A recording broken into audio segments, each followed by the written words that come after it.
This is the Move the World podcast, interviews with people dedicated to making the world a better place, with your host, George Siegel.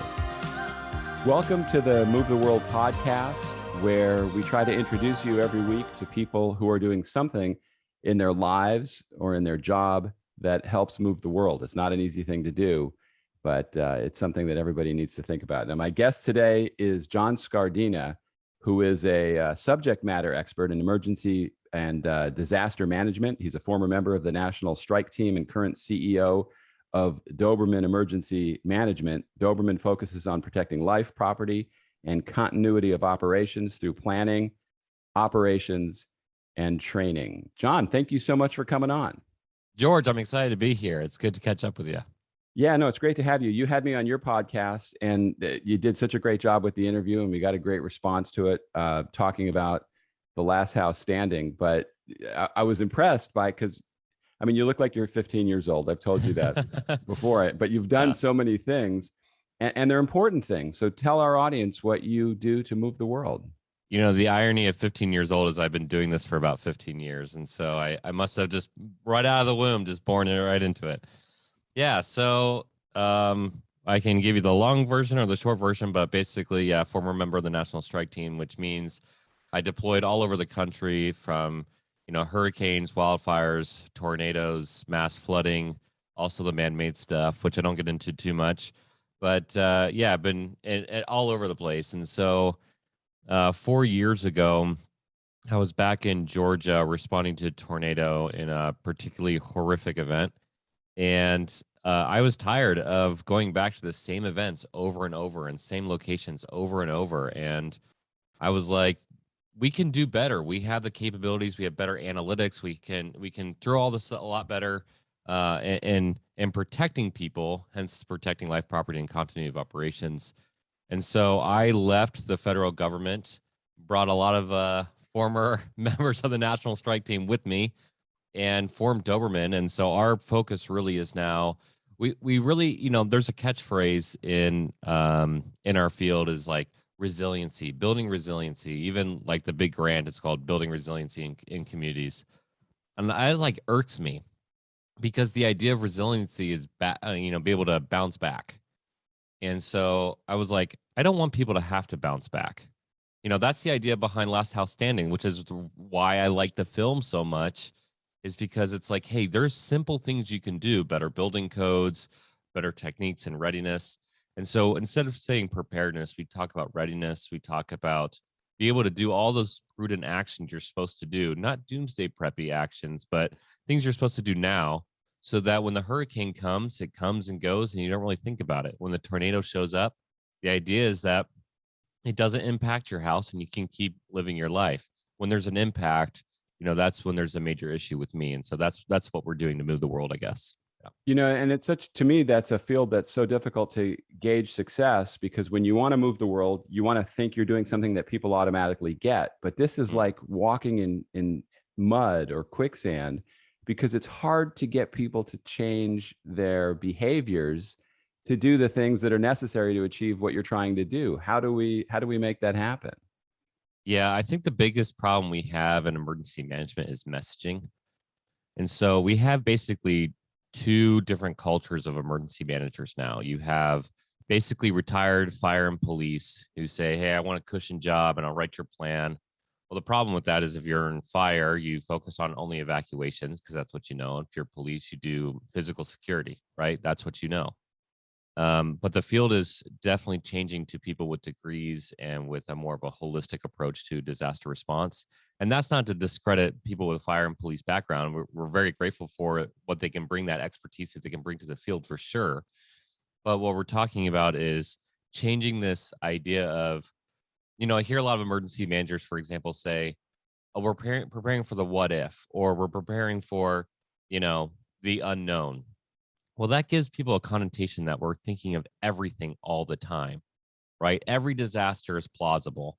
And that's not even true for our field. We know that, that levee that's 50 years out of date is most likely to be damaged in the hurricane and causing a flooding. And it's probably very unlikely that a nuclear blast is going to happen. And so we prioritize, but we don't articulate that very well. And so a big thing with Disaster Tough podcast, is So You Were On, or some of the stuff that we're doing, is we're changing the way people look at it. We don't like to use doomsday preppy phrases like preparedness. We say readiness.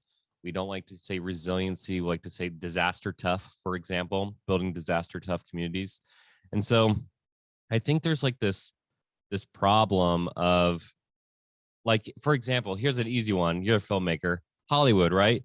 You have the giant explosion, you have the unrealistic T-Rex, chasing you. You have these crazy things, and people are super attracted to that, right? They're like, oh, that's cool to see that in movies, the big explosions and like the cool guy walking away from it. But as soon as you start talking about explosions in your real life, people are like, oh, that's never going to happen. And it's because we make it sound like the T-Rex is going to try to follow you, instead of like, hey, if you smoke in bed, your house is going to catch on fire, And so Yeah. I think it's a messaging thing for sure. Well, there's no question. I mean, we were talking the other day about the movie Twister, which is one of my favorite films, but you're not walking up to a tornado and putting Dorothy in there in the real world. It's a superhero movie. The guy is like halfway through the movie, they're like, oh, just wait for him. They're like looking at all this weather data. They're like, don't worry about that. He'll know where it's going to go. And he's like outside, and he's like, like rubbing the ground, like smelling the air, like he's in Gladiator or something. And I'm like, he can guess where the tornado is. And then like 5 seconds later, they're in the truck. Tornado passes over them while he's in the truck. Truck doesn't go off the ground. 10 minutes later in the movie, he gets out of the truck. The truck gets picked up by an F5 tornado, and he's standing there. And I'm like, oh, okay, it's a superhero movie. He's like the tornado whisperer or something. I don't know. I've seen that movie 20 times, but I totally get what you're saying. And it does make people think that, hey, it's not going to be that bad. I mean, they show the bad, but they also show them taking incredible risks. And that's the thing I think we're seeing. Interestingly, every hurricane season, we see this. We saw Louisiana in the most recent hurricane. It was Ida, I believe. Yep. Now, that did damage where we would expect it to do damage, but as it moved up to the East Coast, people that probably never thought they would have a major flood are all of a sudden getting wiped out. So it's not just paying attention to where the bullseye landfall is in disaster management, emergency management. You've got to follow it through and see every place else that it's going to affect. What do we need to do to get those people ready? Because clearly a lot of people were not. Yeah, so that's a really good point. Again, going back to that messaging thing, if I tell somebody in Tennessee that they're going to be impacted by a hurricane, they're probably going to be like, "What?" Right? And we just had, I think, 6 deaths, unfortunately, from the latest storm that went through there, and we've done hundreds of rescues, water rescues. But if you say to somebody in Tennessee, you could have a wind event or you could have a rain event that could cause, localized flooding. Again, that sounds a little bit more realistic. And so I think the way to help people get ready for disaster is just to be able to utilize their localized terminology and culture instead of trying to fit our mold of what we think matches. A prime example is mustering locations. If I say mustering locations to an emergency manager, they know it's points of evacuation. They also probably know that if they have a military background. I worked at a facility with only PhDs, and we told them in our drill, this is no joke, we told them in our drill, go to each of the 3 mustering locations.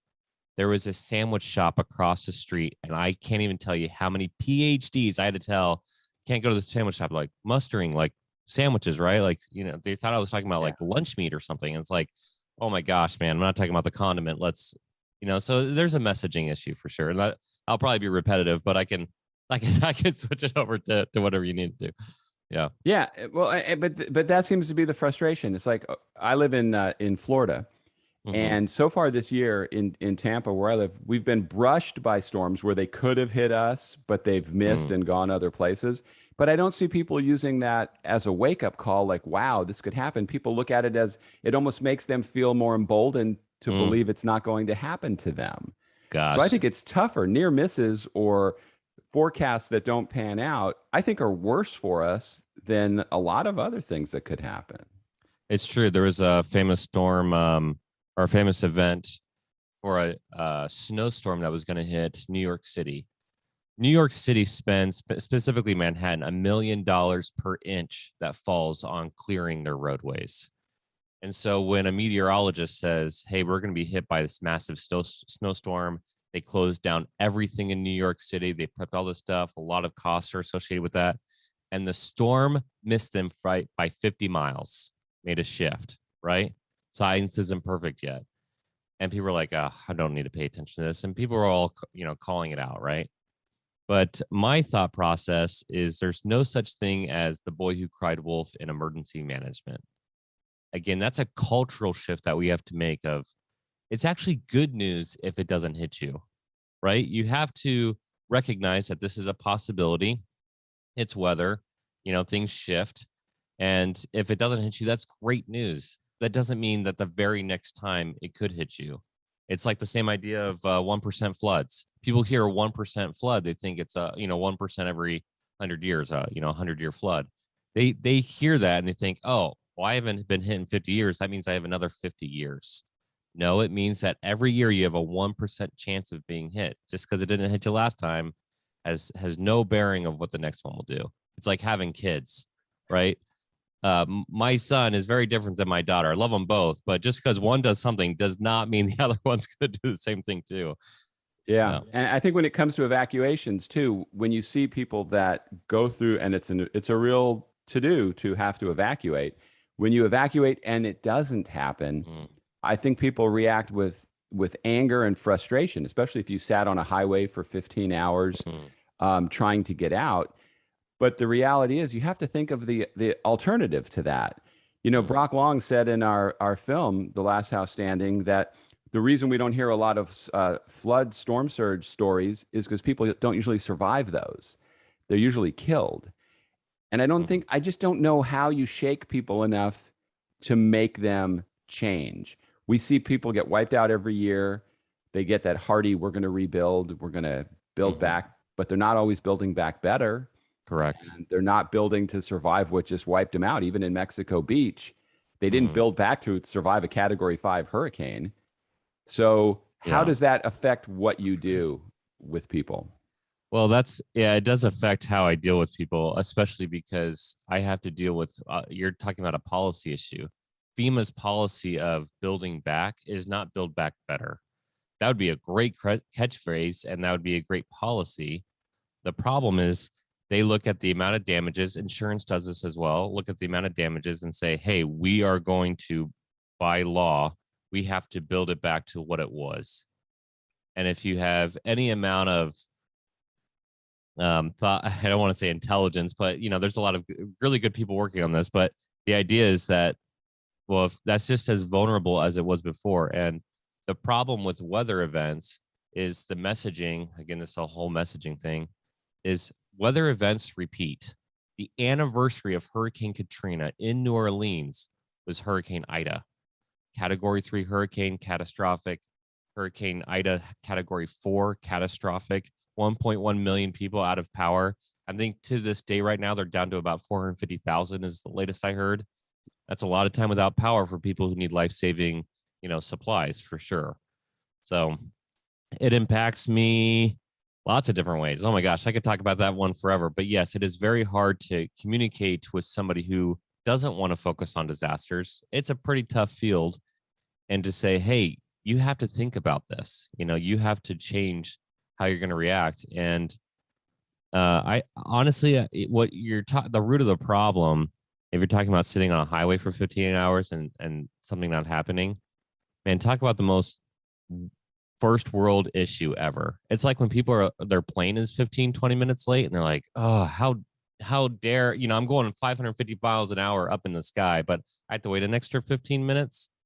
I think there's just maybe a level of narcissism that we maybe had to address that just says, hey, like, yes, you're impacted, slight inconveniences, but you're totally fine.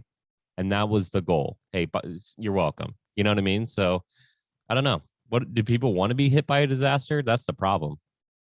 I just don't think they think it's going to actually happen to them. And it also makes me wonder, why doesn't the insurance industry care more about this? And in some countries, we had Henk Ovink in our film, who is a water ambassador from the Netherlands, where over there, if you're living in an area that's prone to disasters, they don't let you live there.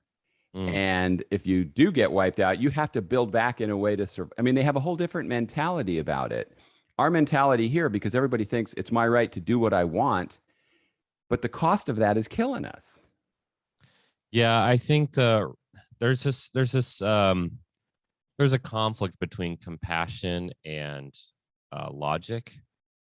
Like when somebody says, I just want to keep living here and this is all I've ever known, that compassion side goes up pretty high.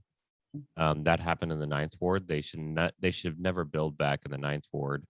But we had a movie star go in there and build a bunch of cute homes that are very dangerous still in an area that floods. You know, I'm talking about Louisiana. And those people who moved back in there, they're like, I've been here for 4 or 5 generations, you know, and Hurricane Ida just hit and they just had major problems in that area again. So you have this compassion side of people who that's all they know. And where do they go for work? Where do they go for all these things? But then you have the logical side of this is a flood zone. You are 30 feet below the levee, literally. And that's a problem. And so I don't know. I think we have to address policy for sure. And I think we have to get people to be a little bit tougher, you know, to say, hey, that's a tough call for sure. But, you know, you just lost a family member. Let's not do that again. I don't know. Yeah, no, it's horrible. A friend of mine who lives in Louisiana just showed me her flood elevation survey, and Mm. every number was minus. You know, minus 4 feet this side, minus 3 feet this side. Yeah. Kind of easy to see where the problem's going to be there in Yeah. terms of flooding, and it makes you wonder. You're saying that that's true. The risk versus the reward, and having compassion because you want people to not have to get uprooted and move, but you also don't want to see them killed. You don't want to see them lose everything. You don't want to see them suffer. So, at what point do you, as a disaster guy, do you step in and say, "Look, this isn't good. We got to do it differently." I think I want to say the best policy, but one approach is to say, I'm not going to save you. And that is incredibly difficult for myself or somebody else in our field to conceive. And we have said it before and we still do it. So we don't really make good on that word because we care about people. That's why we get in this field.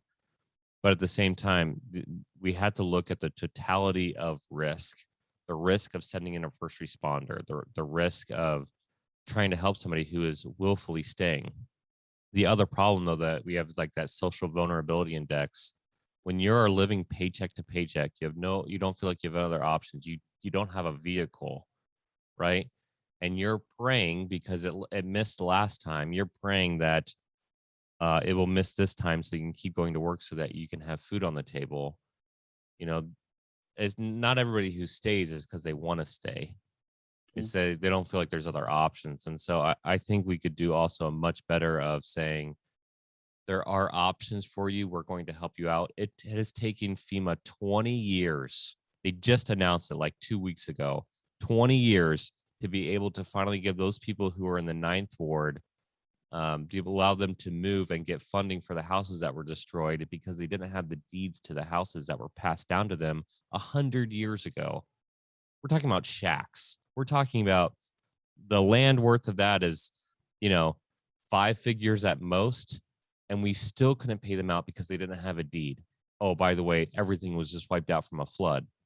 So I just think we could do better of taking care of people and putting them into a situation where there is an improvement. There's an education piece, but building back better does mean relocation for sure. Yeah, absolutely.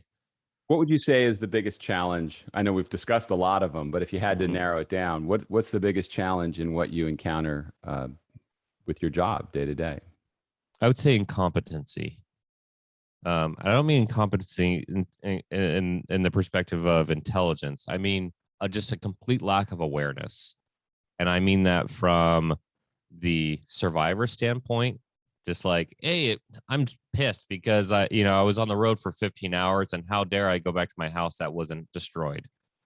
So there's a little bit of a situational awareness issue there. I think emergency managers, because we have a different cultural thing that's happening in our field right now, I think because we're not really applying analytics the way it should be applied, I mean, I can tell you where every single disaster is going to happen in your community through analytics, right? I know you just mentioned it. I know where the floodplain is going to go. I know where the flood's going to go. I know where the levee issues are. I can tell you where the tornado is going to go. This stuff is knowable. And the fact that we're still maybe using our gut feeling on things tells me that, okay, a little bit better situational awareness on both ends could do a lot of good. Yeah, I think it's I mean, I see people that don't have generators and then are miserable after the power is out for a period of time. People who don't have insurance. And what's really sad is when we see all the flooding in places that aren't in flood zones, what we learned in our film is it's not that expensive to get flood insurance if you're not in a flood zone.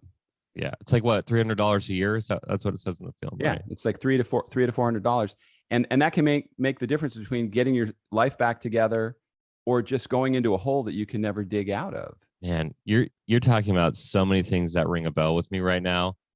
The way insurance works is first come, first serve. And so if you've been hit by, I always tell people, if you think you're going to be hit by the tornado, call your insurance and tell your insurance your house has been destroyed, because they're going to come out and do an assessment anyways. But if you wait 4 or 5 days, now you have 700, 800,000 claims, and it'll take you months or years for them to visit. And trying to find flood damage 3 years after a disaster, that's a burden, right? And so you have an insurance side, but I actually want to amend what I said for my biggest challenge: politicians, by far. Just like as I was processing this, politicians get in the way, and when politicians get in the way, 9 times out of 10, it's made it 100 times worse for everybody else. I can't even tell you how many disasters I've been at where the politician on the news will say, like, I care about people, and they'll get on behind the scenes and they'll say, actually, were any of my constituents hit? If they weren't really hit, were any of my donors hit? And I'm like, you want me to do analytics of if people voted for you or not? Are you freaking kidding me? Yeah, it's so disgusting. Like, it is disgusting.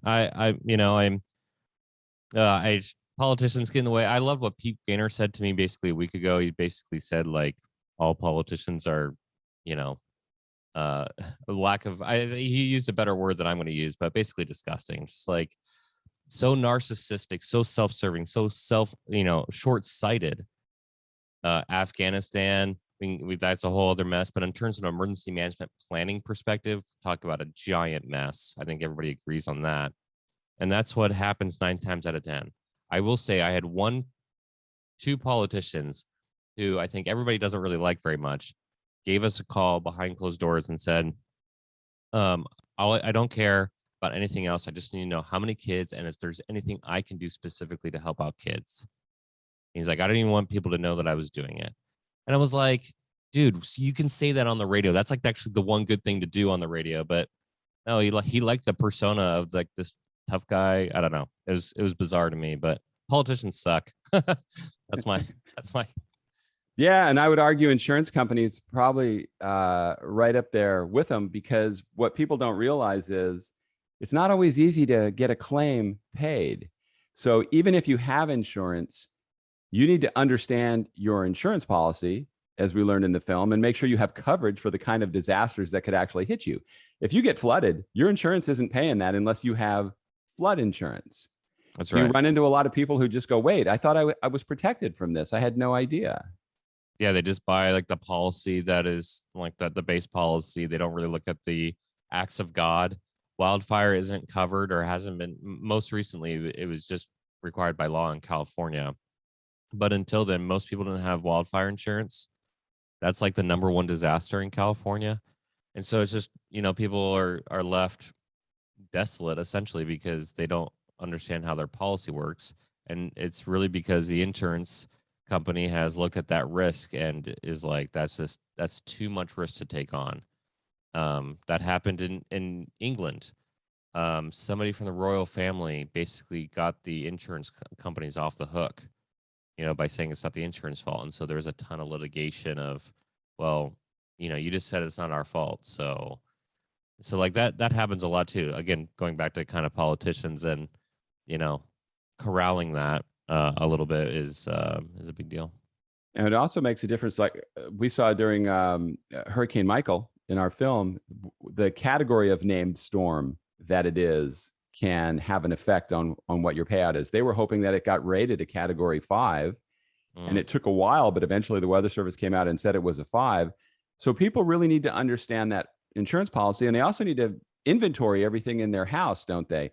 Because they're not going to take your word for it that you said you had all these things. They're not just going to hand you a check in most that's right. cases. You have to take pictures of like literally everything. That's like one of the base things that we tell people to do if you're dealing with insurance. When you get at home, go around all your valuables, take a picture of it, where it's at, and kind of categories like things that are important to you, or they're just not going to believe that you had it. Yeah. Like why should they, right? I mean, there's a lot of fraud out there too. So again, there's a level that needs to be raised in terms of morals, I guess you could say, just people treating other people better and understanding the difference between inconvenience and a true problem. Yeah, we can definitely do better there for sure. Now, one of the things we also tried to show in our film is why you don't want to end up as a victim, because you get into this whole process of getting your life back together. And so how do you work with clients or in situations to stress the importance of, one, don't get yourself in a position where you have to recover, but if you do find yourself in that position, make sure you have enough things in place that it's less of a recovery for yourself. Yeah, it's actually the one time I like to use the analogy of insurance. You have car insurance so that if you're ever in a car accident, it's like, you get somebody's fixing your car, you have a rental car, and you're back on the road in no time. You don't really think about it. Might even get a better car out of it, right? Uh, we have to think of readiness like the same way. You do a little bit now so that when a disaster does hit, it's about conveniency. It's not about the world ending and like having to live in a bunker for 50 years. It's about, oh, that tornado came and went, that hurricane came and went, because I did a little bit of preparedness now. I can move on immediately in the future. So I think it's just changing the messaging. I also think telling politicians, hey, by the way, it's a 1 to 6 cost ratio. You're going to spend 6 times as much trying to fix a problem after it happens, and you're going to have, a storm of media that's going to be hounding you and litigation, or you could just take care of it now, and you're welcome, right? Would you agree that most people probably understand the safety features of their car better than the safety features of their house? I have an Yes. airbag. I have side airbags. I have this fancy. I have seatbelts. But their house, they don't know what that's going to withstand. They probably really didn't think about it that much. I don't think they think about it. I don't think the contractor thinks about it very much. That's I just obvious. did some wiring in this house, and I cannot believe the routes that they were taking on wiring. Even it's like there's not a lot of forethought in people's planning, and I think that comes from this idea that to get it done quick instead of get it done right. And yeah, like I love that. Yeah, I definitely know what the safety features of my car are. I think less than 1% of people out there know the safety features of their home or how they should utilize their home to keep them safe for sure. Now, also, we're less likely, I think, to, if we wait for the people at the top, your friends, the politicians, to enact stronger building codes and make things safer, that could be lifetimes for us. So, what I advocated in the film, what we talked about, is take control of your destiny, that all of us at the bottom need to demand more.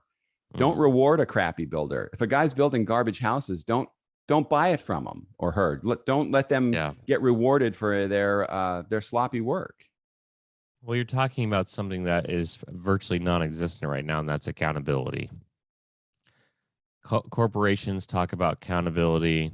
They'll fire an individual if they say the wrong thing or they do something stupid, an individual. And that's pretty much to protect their image, right? But in terms of accountability for a large scale builder, large corporation, a politician, there's no true accountability. And I'm not talking about anything insane. I'm just talking about not voting for the person. I'm just talking about, uh, you know, don't use that builder, hold their feet to the fire a little bit and make them change, or don't use them. Like, where's the consequence? emergency management is about consequence management. That's like the other term for it, right? We're the problem solvers, and yet we build back to what it was. That's not a lot of consequence management. That's the same thing with politicians when they get in the way, or when insurance companies, your number one problem in California is earthquake, and the number two is probably wildfire, and depending on the year, it might switch based off of analytics. And how many people have earthquake and or wildfire coverage? You're Bet trying you to that get away number's from very that. low. That's It is really very low. low. It's extremely low, and it's Now, disheartening. yeah, Yeah. it is. Now, one of the things Hank Ovink also said in our film is when a disaster does wipe out a place, it's like an X-ray or an MRI, and it shows you up close what your vulnerabilities were, and then you have to decide how to build back and get things back again. The idea would be a preventative MRI or X-ray, so you do it before the disaster strikes. Mm-hmm. How do we get people to do that? So there's two ways. It's called a hazard vulnerability assessment, and they are happening. They're real. How do we get people to use them? So we did a couple clever ways. One, every plan that Doberman writes, we provide them an analytically based hazard vulnerability assessment. It basically says, hey, whether this is in scope or out of scope, we just want to be able to provide this to you so you know what your hazards are so you can start addressing them. And that's our way to be able to give back to communities. The other way is, again, a Doberman product, is we started calling these residential hazard vulnerability assessments, or residential HVAs, where if you're buying a home, you can go to our company and say, hey, I would like to know like what my localized hazards are. They can do these for like county-wide, and some states provide like a general, super outdated one. But what we do is we go in there and we look at the property and we look at the scope, and we say, okay, like here is what you have to take care of your property, whether you have a vegetation issue or you're going to you live, 200 yards from a train that's carrying hazmat material. You have to understand like what the risks and hazards are there. And so we break it down for people. So when they buy a home, they can start addressing things immediately that are high priority, and the things that are low priority, they can, address those after the high priorities are done. So I think if we were not just Doberman, I think if everybody was helping out homeowners, like, why isn't the fire marshal involved in people helping to buy a house? Right? That is part of the process of buying a home, right? They have to get approved, but there's no HVA. I think when you buy a home, that should be standardized. I think everybody should know what their hazards are. Yeah, it would be helpful if Zillow, Realtor.com, all those places actually rewarded people who put that information up front. So I'm not just buying the pretty house, I'm buying the safest house. Be the pig that is in the brick house, not the one in the straw house. But the straw house is prettier and it's close to the creek, so everybody wants that. Yeah, I will say that I think Realtor does do a floodplain, and that's really nice. I just wish they would add in other hazards like the tornado tracks. I live in the Midwest. I want to know where the tornado tracks are because, history repeats itself in weather. So, Or Oklahoma. More Oklahoma, 3 times, right? 4. Yeah. Four times. And people still don't have storm shelters there. Do you have one? Are you getting one? Yeah, well, we don't live in Moore, Oklahoma, that's for sure. But yeah, we have things that are taken care of in our basement that if there's an incident, I know basically it's our storm shelter down here, is that we can take care of that, right? So the fact that people don't think about it though, it's mind-boggling. Like, I think I'm more afraid for them than they are, because I go in afterwards and I get to leave, of course, after the disaster, which you think of what's left behind and how tough it is for them. But I just don't know what it's going to take. Now, I am curious from you, the name Doberman. When I was a little kid, I was attacked by a Doberman while I was riding my bicycle. But I love the name because when I think of it, I think of looking after people. That dog is not letting anything get by it. What was the thought process in using that name for your company? Well, there's the official statement, and then there's like the unofficial. The official statement is that I wanted an image that said safety and security to people. People think that could protect people. And that wasn't overly mean, I guess you could say. So I'm sorry you got bit by a Doberman. That's funny. But yeah, so the idea of Doberman came from that. And I like how phonetically it sounds too. It's easy to remember. Um, people come up with names that nobody's ever heard of and they can never remember it. And so we want, people to use Doberman products as much as they can because we feel like it will really help them. The unofficial is that outside of this, the way it sounded, I wanted, how do I say this? I basically wanted a thought process that rung in people's ear that could help them remember something they like. And a dog is, is a pretty good image for that, of just like, your best friend kind of thing. And so I thought it just hit on both ends. It's easy to remember. Phonetically, it sounds great. It has this connotation of safety and security, but it's, we want to be your best friend too. We want to be able to help you out. If you called the company King Charles, I just don't think it would have the same impact. Doberman is strong, and you just know that it's watching out for you. Yeah, we could use other names too, but I think we'll pass on that. Yeah, I think it's a win for us. It's been good for us. We've gotten good work from it. The funny thing about Doberman is we really have these two verticals building right now. One where it's like the work side. We write plans, we mitigate disaster for sure. But then we have the other vertical of the Readiness Lab, which is like education through podcasting, as you brought up before, Disaster Tough. But we have other podcasts on there now. And so we're expanding that like education piece, but we're also going to be offering trainings to both professionals and the general public to be able to get better at being ready, right? So we're pretty excited for those two verticals for sure. No, that's awesome, and it's so important to see that through. Now, if you had to give advice to people listening, they're thinking, well, I don't do anything on a daily basis to move the world. I just kind of go to my job, I come home. What advice would you have to people to maybe channel them in the right direction so they feel like they're doing something? Yeah, this is going to be super cliche, but I have actually put a lot of thought into it, so it's not cliche. We all could be much more kind. And I think along with that, I think we could all be much more forgiving in the perspective of giving people the benefit of the doubt. And I say that as an emergency manager who has literally pulled people out of the mud or has done the body count. Instead of just calling them like stupid, why'd you stay, and just getting angry about it, like understanding like why they might have stayed. But on a daily perspective, moving the world to, I'm not talking about utopia. I'm not talking about some, existential, like we're, this crazy thought process. I'm just talking about if you're a little bit kinder to each person each day, then one, you improve as an individual, but two, the reactions around you will improve. Take, for example, this is kind of intense, but active shooter. People think, oh, that person's kind of acting weird lately. I got to fire them because they could become an active shooter. FBI says the best preventive action for an active shooter is long-term care. The Journal of Clinical Psychology says that the number one preventative action against harmful action is kindness. And so these are like statistically founded. This is like analytically founded truth that it will make you better. It'll make the other people around you better. And if you're kinder, then hopefully you'll be kind to the emergency manager when he says, please evacuate. And you'll be like, I'm going to give you the benefit of the doubt. Last time it didn't hit my house, maybe it's going to hit my house this time. Or I was on a road for 15 hours and nothing happened.